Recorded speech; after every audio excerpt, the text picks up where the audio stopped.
Okay, Earthbird 1, take 1. Picking it up in ingredients, Brother Richard. Let's go. All right, you gotta have the right engine in your birds, the right ingredients. Without that, you have nothing. You can breed the most perfect body in the world, and if you don't have the right ingredients, you don't have anything. Okay. Can you explain a little bit about the ingredients that your breeders have to have, Richard? You gotta have the right body type. You gotta put your birds together the right way in order to produce the kit birds. Okay. I don't fly large cocks. I fly cocks almost the same size as the hens. Okay. They all gotta have the ingredients to make them spin hard, and basically that's what I do. But I mean, you just have to be very, very selective in the pairs that you put together. Mm-hmm. Okay, Richard, as we're moving it along, I have understanding that you don't believe in mating birds short to deep because you got the sauce. You got the chili sauce. Can you explain a little bit for the beginners and the viewers that are going to be watching this all over the world? Okay. I do that sometimes. I'll make short to deep, but for the most part, I don't worry that much about that. Okay. A lot of times, people will have a bird that's just way too deep.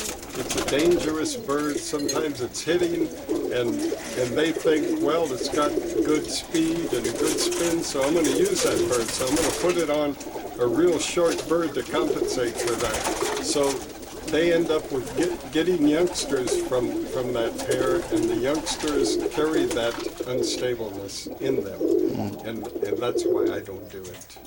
I don't want that in my family. All right, Richard, I know you have a little outline right here. Let's talk about toolbox. Okay. Now, first of all, I'm going to touch on a subject that may be sore to some people, but people that inbreed a lot, okay? They're inbreeding a stock that somebody created years back. We all cleanse our stocks, okay?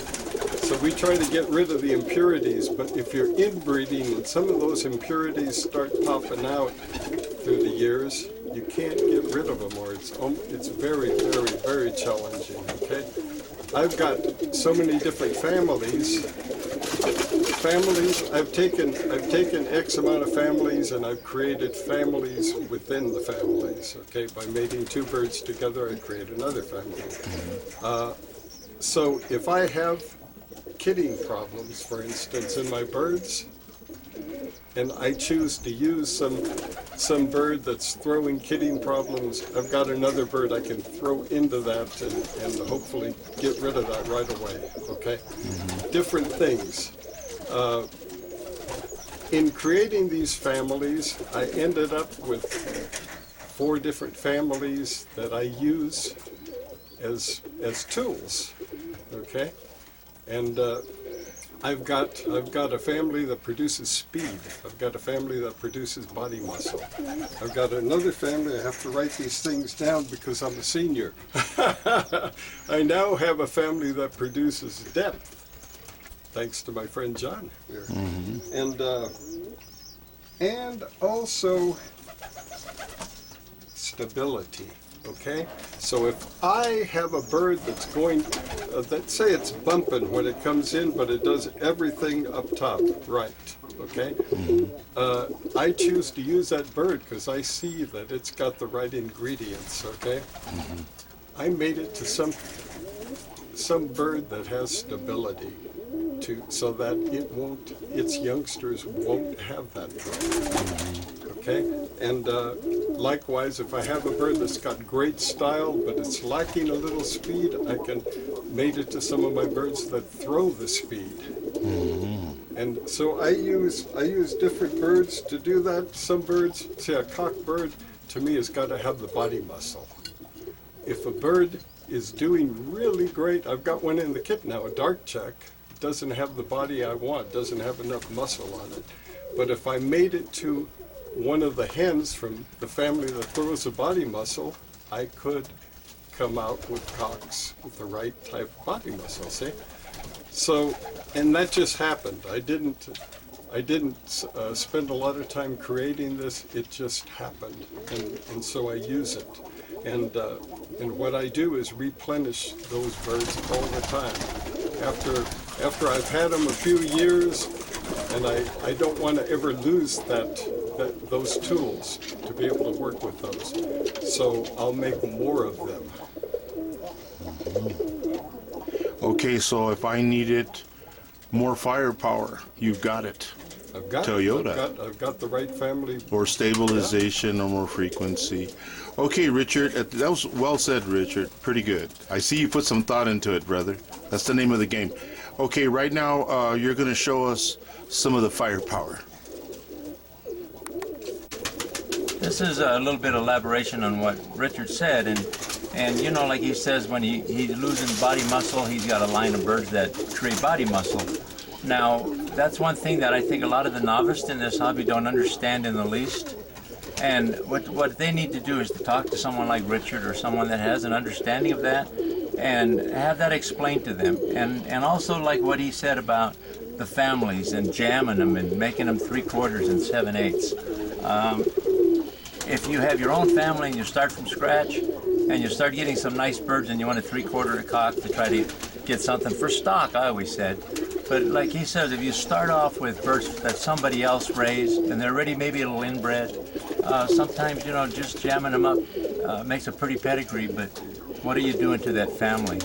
Then probably once you do that, then you need to talk to a guy like Richard, because then you got to bring in a bird with some body muscle to bring that back up. That sounds pretty good. Now Richard just made a statement of mating a strong bird to what maybe we call a weak bird, a bird that's real buoyant, that don't have a lot of body weight. And I gave Richard an example of a hen that I had that was so buoyant, sometimes you felt that she wasn't well. And she was probably one of the best hens I ever raised, and I tried a lot of experience with her. And after I mated her to 4 or 5 cocks, 2 or 3 of the matings didn't work. And like Richard and I were talking about that when I mated her to a cock that was like her, where they were buoyant, both of them very buoyant pigeons, the matings didn't work. When I mated her to a strong cock, I got some great youngsters. And I think that's what we got to pay attention, like what Richard's saying. Once you get a real buoyant pigeon, you don't want to mate 2 of these buoyant pigeons. And what we mean with buoyant is a bird that doesn't have a lot of body weight. They feel real light in the hand. And that, I think, you need to mate to a stronger bird. Even Mr. Higgins made this statement to me one time. He says, you mate weak to strong. And maybe at that time I really didn't quite understand what he was trying to say. And, you know, again, what Richard also brought up about mating deep birds to shallow birds, that doesn't work. You know, like he said, once you get birds that are too damn deep, you're going to get a bunch of babies out of that mating that are too damn deep, and you're going to get another bunch of babies that ain't going to roll at all. So it's selection, and more selection. What do you think about all that? Well, that's right. That's right. You never want to go body muscle to body muscle either, because then you get the birds way too strong for the air. Good point, Richard. Okay, this bird here is out of my kite spangle family. My kite spangle family produces the most speed that I have. Okay. And they carry a lot of the Cornell Norwood Homer Coder blood in them. Okay, and again, all of these I replenish as needed. These are part of my tools. Okay, and this is one of my breeding hens that I'm using. This one here, this bird, it represents the depth that I have in my birds, which I just got recently. Okay, before they were rolling maybe 15, 20 foot. Good velocity, but now they're coming down further and with good control. So this bird represents the body muscle. When I'm lacking muscle in something, I want to add muscle, I go to the family that this bird is out of. And this bird here represents stability. Okay, and right now I'm just replenishing my stock with those birds, and this is a young bird. I believe it's a hen. Okay, and those are examples you know, the way that I'm breeding. And Richard, like- could you explain a little bit? You asked about the bird with the muscle. For the novice watching this, how they can tell if, or what you're trying to say. What makes this bird your muscle bird? Well, just the fact that it's a very, very strong bird, and you want your cocks to be very strong.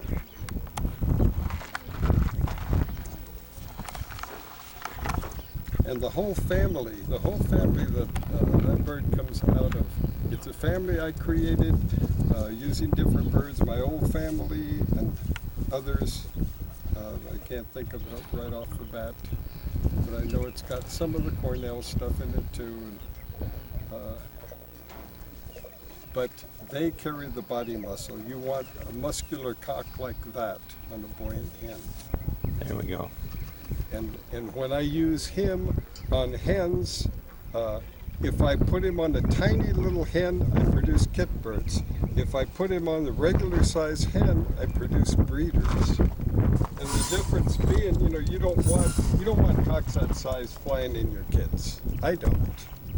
Because I want them, you know, people always say the hens outroll the cocks. The hens outroll the cocks because the cocks are too darn big.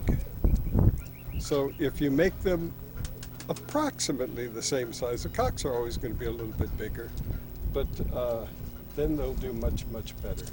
And then everything pretty much equals out. Makes sense. Makes sense. Okay, the question was, how long have I been using this toolbox thing? Well, I've been using it a long time, but I didn't realize what I was doing. I found myself going to certain matings to get certain ingredients, and just recently I realized what I'm really doing is, you know, going for this guy for speed, this guy for stability, this guy for muscle, this guy for depth. I didn't really realize what I was doing. I was just going through the motions. I spend approximately an hour to 2 hours in the breeding loft every day, and just reanalyzing matings, trying to come up with the best possibilities I can, and making breeders. These are breeders. These are all cocks over here and all hens over here, I think. These are young birds right here. But I'm putting them away for breeding for later. And I'll test out the matings with the youngsters. But I fly all the youngsters.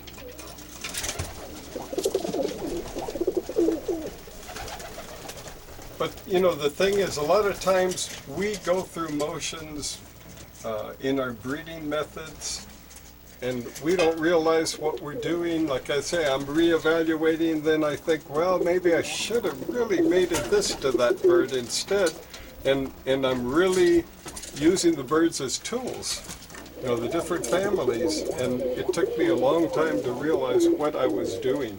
Now that I realize that, it's becoming much easier.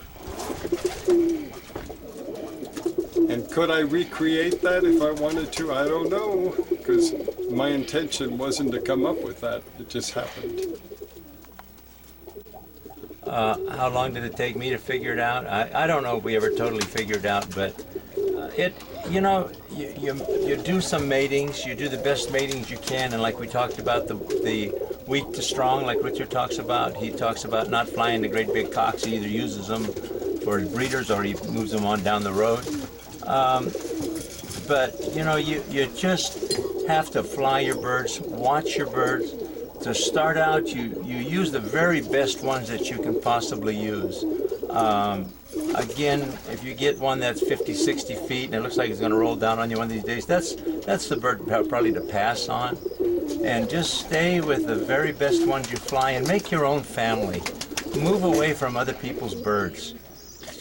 You know, and it's going to take you're not going to do it in 1 year. You're not going to do it in 2 years.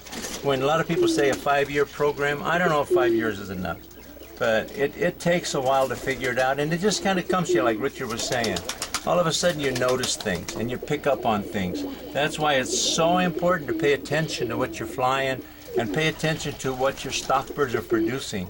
If you're not producing out of a pair of birds, then move to something else. Just keep things going, and like I say, when you start out, The ones that are rolling, flying, and kidding. Kidding is very, very important also.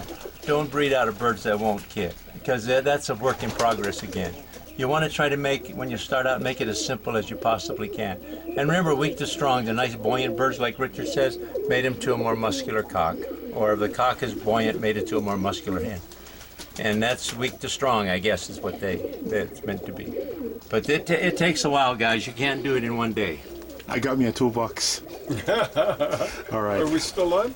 Yeah, I'm just going to catch you interacting with your birds. How's that Okay, I sound? want to say one more thing. Okay, go for it. Okay.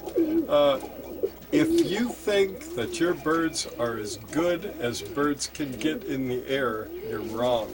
And if people are telling you these are the best there is, they're wrong. You can always improve, okay? And maybe that's a little bit exaggerated. I'm sure there's some point in time where you could never improve them. I don't know if any of us ever reached that.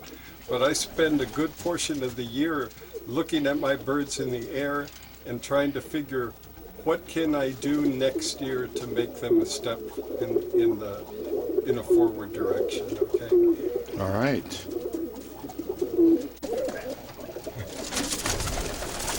Okay, here's the home of the good guys. Here's Richard Apodaca, always paying attention.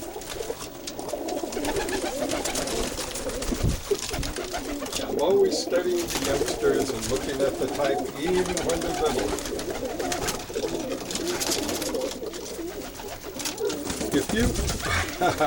If you get birds that are too weak, you're doing something wrong. Or there's something wrong with the bird. Maybe you're not breeding properly. See, this is going to be a pretty husky bird, and I bred one of my muscle birds to this tiny little hen here so that wouldn't happen, but it still happens sometimes. Once in a while, but this bird will probably end up going in the breeder lot, and I'll try it as a breeder. If I breed good out of it, I'll keep it. If the youngsters fail in the air, then it's history, but I know they're going to be fine. Just from breeding with that family so much.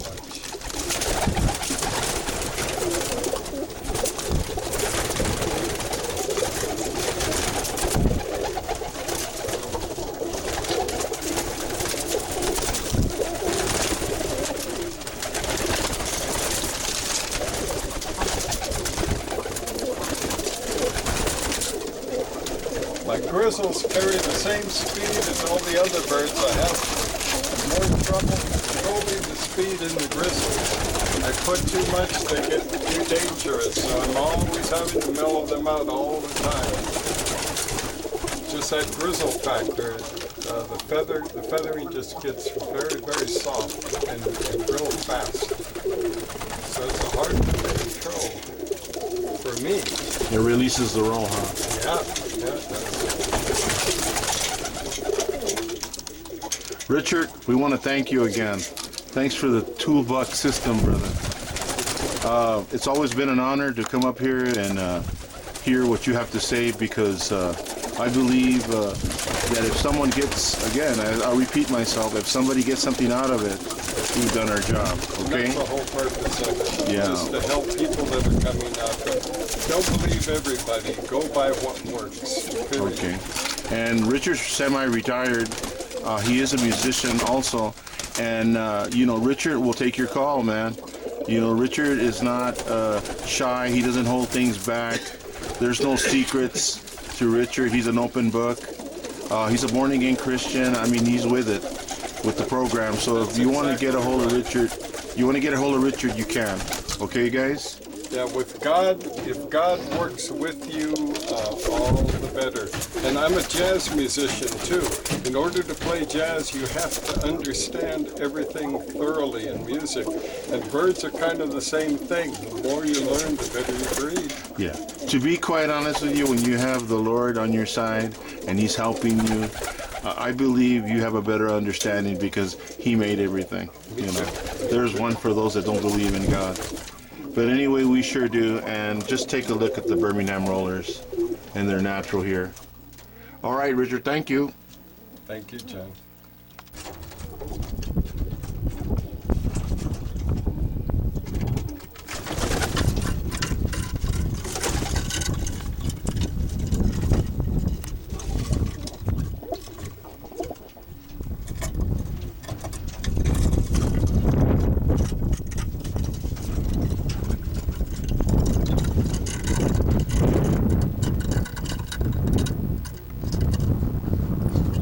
Without question, they did a hell of a job up there, Richard.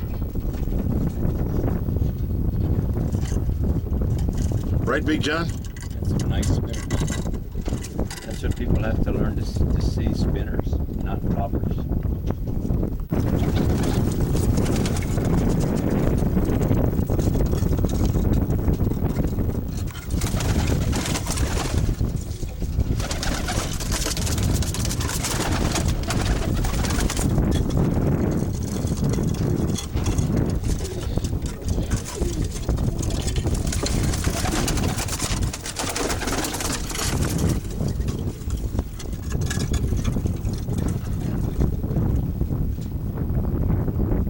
2014.